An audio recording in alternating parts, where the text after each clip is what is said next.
राशि ने सामने कबीर को देखा तो उसके होश उड़ गए। वह जैसे ही उसकी तरफ मुड़ा कि राशि एक ओर हट गई और खुद से बड़बड़ाने लगी, हे भगवान, ये तो साक्षात प्रकट हो गए।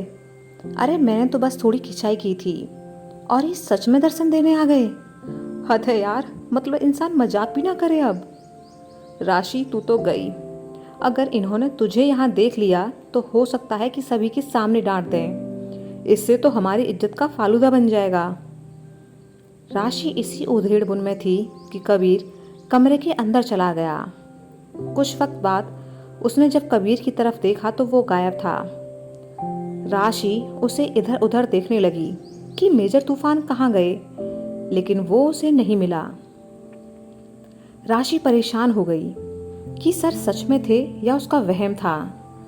ये सुनी का इल्यूजन होता तो समझ आता, क्योंकि वह दिन भर उनके नाम की माला जपती रहती है। लेकिन मुझे भला वो क्यों दिखाई दिए, समझ नहीं आ रहा। जाकर सुनी से बात करती हूँ। राशि जल्दी से हॉस्पिटल की ओर निकल गई। सुनी उसे अपने कैबिन में बैठी मिली। सुनी ने जब उसे ऐसे हांफते देखा तो हंसते हुए बोली, लगता है तुम्हें भी आज मेजर तूफान का भूत दिख गया, जो ऐसे भागती हुई आई हो। राशि, हाँ यार, मैंने सच में मेजर तूफान को देखा। यह सुनना था कि सुनी पहले तो दंग रह गई, फिर शक की नजरों से राशि को देखने लगी। तुम मजाक कर रही हो ना?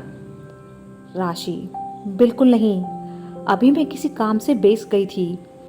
वहां वो किसी से फोन पर बातें कर रहे थे। सुनी नाराज सी बोली, अच्छा, और जब हम तुमसे कह रहे थे कि हमने मेजर रॉय को देखा है, तब तो तुम हमें पता नहीं क्या क्या बोल रही थी कि हमारा इल्यूजन है, हम पागल हैं। अब अकल आई ना? राशि, सॉरी यार, मुझे क्या पता था कि मेजर तूफान सच में यहाँ हो सकते हैं। हो सकता है कि वो किसी काम से यहाँ आए हों। सुनी, और हो सकता है कि सर की पोस्टिंग यहाँ हुई हो। राशि घबराई हुई सी सुनी को देखने लगी। अगर ऐसा हुआ ना तो हमारी नाव पक्का डूबेगी। सर सबको बता देंगे हमारे कांड के बारे में। सुनी, ये भी तो हो सकता है ना कि सर ना बताएं, चाहते तो बेंगलुरु में ही बता सकते थे। राशि, हाँ, लेकिन वो गर्म मिजाज के इंसान है। तब नहीं बताया तो जरूरी थोड़े है कि अब भी नहीं बताएंगे। सुनी सोच में पड़ गई कि राशि की बात में दम तो है।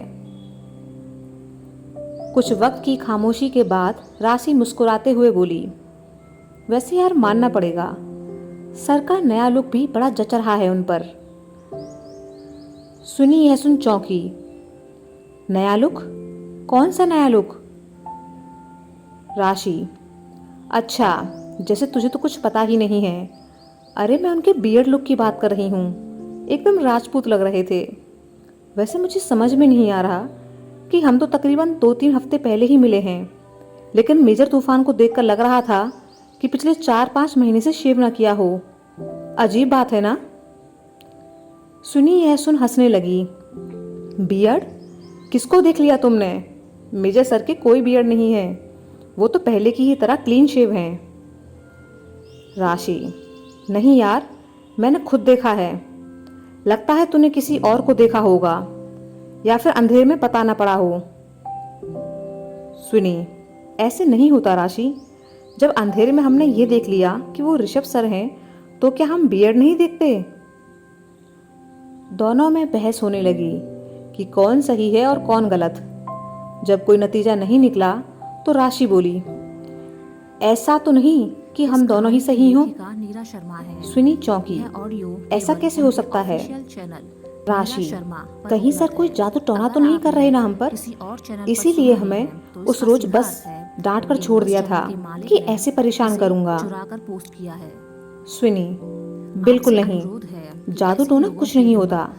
हमें बस इतना पता है कि हम सही हैं। राशि नाराज सी बोली, मैं भी सही हूँ। दोनों अब एक दूसरे को परेशान सी देखने लगी कि आखिर माजरा क्या है। कबीर कमरे में सभी के साथ बैठा मिशन की प्लानिंग कर रहा था। दोपहर को जब मीटिंग खत्म हुई तो ब्रिगेडियर हरबीर सिन्हा उन्हें बाहर मिलने का बोल उठकर वहां से चले गए। कबीर जय के मिशन से जुड़े कुछ डाउट्स क्लियर करने में लगा हुआ था। उनके ठीक सामने बैठे देव और मंजीत जय को गुस्से से घूर घूर कर देख रहे थे। उन दोनों के पास बैठे ऋषभ ने उन दोनों को जब ऐसे देखा तो उन्हें और जलाने के इरादे से धीरे से बोला, लगता है तुम्हें एक नई सौतन मिल गई है। यहाँ तुम दोनों अभी तक ये फैसला नहीं कर पाए कि कबीर का लाला कौन है। ऊपर से ये चिरकुट जय और आ गया। कहीं ऐसा ना हो कि ये बाजी मार ले जाए। देव और मंजीत परेशान से एक दूसरे को देखने लगे। ऋषभ उन्हें ऐसे देख मन ही मन मुस्कुराया। तुम दोनों ने मुझे लड़कियों का इस्तेमाल कर डराया था ना, अब देखो कैसे डांट पड़वाता हूं कबीर से। कबीर का ध्यान तीनों पर गया। उसने इशारे से पूछा, क्या बात है? तीनों ने इनकार में सिर हिला दिया। कबीर ने अपने दोस्तों और जय का परिचय करवाया। फिर अपना काम खत्म कर पांचों ऑफिसर एक साथ रूम से निकल दूर खड़े सिन्हा सर की तरफ चल दिए। सिन्हा सर और आसपास जो भी जवान थे सभी की नजरें उन पर जा ठहरी। सिन्हा सर उन्हें देख मुस्कुरा दिए और अपने साथ खड़े ऑफिसर से बोले, ये है मेरे शेर, तुम देखना कि ये कैसे आतंकवादियों को खदेड़ते हैं। मुझे तो पूरा भरोसा है कि ये मिशन भी जरूर कामयाब होगा। पांचों ऑफिसर सिन्हा सर के सामने आकर खड़े हो गए। सर उन्हें लेकर एक तरफ चले गए। सिन्हा सर, तुम सभी को एक साथ मिशन पूरा करना है और मुझे रिपोर्ट भी करते रहना है। इसलिए मैंने अपने क्वार्टर के बगल वाला क्वार्टर तुम लोगों को दिलवा दिया है। आज से तुम पांचों उधर रहोगे ताकि काम बिना रुकावट चलता रहे। घंटे पर बाद पांचों लोग अपने क्वार्टर के सामने खड़े थे। वहां सभी क्वार्टर एक जैसे ही थे। सामने एक छोटा गेट था जिसे खोलते ही बड़ा सा आंगन फिर घर था। उनके क्वार्टर के बगल में ही सिन्हा सर का क्वार्टर था। दो क्वार्टर्स को अलग करती बस 5 फुट की ही दीवार थी जिससे आते जाते एक दूसरे के आंगन में देखा जा सकता था। कबीर अब आगे बढ़ा और दरवाजा खोल अंदर चला गया। सारे दोस्त उसके पीछे चले। मंजीत, वाह, खुला आंगन भी है। मैं तो अपना ज़्यादातर समय यहीं गुजारने वाला हूँ। सभी हंसते हुए घर के अंदर जा अपना सामान रखने लगे। ऋषभ जल्दी फ्री होकर घर में घूमने लगा। कुछ ही देर में वो घर के पीछे बनी बालकनी में आ खड़ा हुआ जहां से खूबसूरत पहाड़ दिखाई देते थे। उसे एक अलग ही सुकून मिल रहा था वहां। ऋषभ ने अपने बगल में सिन्हा सर की बालकनी की तरफ देखा जो इस वक्त खाली पड़ी थी। उसने अब अंदर जाकर बालकनी के पास वाला कमरा ले लिया जहां से वो बालकनी में आराम से आ जा सकता था। कबीर अपने कमरे में बैठा था कि जय उसके पास आ खड़ा हुआ। कबीर ने उसे अपने पास बैठने का इशारा किया लेकिन जय थोड़ा हिचक रहा था। सर, मैं कैसे? कबीर, रिलैक्स, अभी तुम ड्यूटी पर नहीं हो तो यहाँ इतना फॉर्मल होने की ज़रूरत नहीं है। जय उसके एक ओर आ बैठा। अभी कुछ ही देर हुई थी कि मंजीत वहाँ आ गया। उसने जब जय को कबीर के पास बैठे देखा तो नाराज हो गया। क्या तुम अपने मैनर्स भूल गए या हम लोगों के साथ रहकर तुम भी खुद को सीनियर समझ रहे हो जो कबीर के ऐसे पास आ बैठे? कबीर चौंक कर उसके बदले रूप को देखकर कुछ कहता कि जय परेशान सा खड़ा हो गया। Sorry sir. मंजीत अब कबीर के बाजू में बैठ गया तो उसने मंजीत को नाराजगी से देखा और धीरे से डांटा, ये क्या तरीका है मंजीत? मैंने ही कहा था उसे बैठने के लिए। मंजीत उदास सा बोला, लेकिन कबीर, चुप कर पगले। उसने दूर खड़े जय को अपने दूसरी तरफ बैठने का इशारा किया। जय अब दूसरी तरफ आकर बैठ गया कि तभी देव और ऋषभ वहां आ गए। देव ने जब जय को कबीर के बाजू में बैठे देखा तो उसे भी गुस्सा आने लगा, लेकिन इस बार जय पहले ही उसका रिएक्शन देखकर समझ गया कि अब यह भी डांटने वाले हैं। वह बेचारा खुद ब खुद उठकर एक और खड़ा हो गया। कबीर सर, मुझे कुछ काम है, कहते हुए वह अपने कमरे में चला गया। कबीर ने दोस्तों को नाराजगी से देखा। यह क्या तरीका है? क्यों बच्चों जैसा बिहेव कर रहे हो? देव और मंजीत कबीर की तरफ मासूम सा चेहरा बनाकर देखने लगे। देव, तू बहुत गलत कर रहा है यार। एक मंजीत नाम की सौतन कम थी मेरे लिए, जो अब यह दूसरी सौतन बनाना चाहता है। भाई मुझे कुछ और नहीं चाहिए, मेरे लिए तो मंजीत ही काफ़ी है। कबीर, तुम दोनों पागल हो गए हो। अरे जय अपने रोहन जैसा है, क्या तुम लोग उससे प्यार नहीं करते? जय के पास सब कुछ है, हौसला, लगन, हिम्मत, सब कुछ। अगर कुछ नहीं है तो वह है अनुभव, जो हमारे पास है, और वो ही हमें उसे देना है। इतनी सी बात समझ नहीं आई तुम्हें? ऋषभ मुस्कुराता हुआ यह देख रहा था। दोनों दोस्त अब बच्चों की तरह उदास हो लिए। कबीर ने दोनों के कान पकड़े। बहुत छूट मिल गई है तुम्हें अकेले अकेले, लेकिन अब मैं आ गया हूं ना, कोई शैतानी नहीं करने दूंगा। कबीर उठकर बाहर निकल गया तो ऋषभ सही मौका देखकर बोला, बताओ। आते ही डांट दिया कबीर ने उस जय के लिए तुम दोनों को। लगता है तुम दोनों पुराने हो चले हो। मुझे बहुत बुरा लग रहा है तुम्हारे लिए। देव मंजीत सोच में पड़ गए। ऋषभ अब जय के कमरे में जा पहुंचा तो वह उसे देख खड़ा हो गया।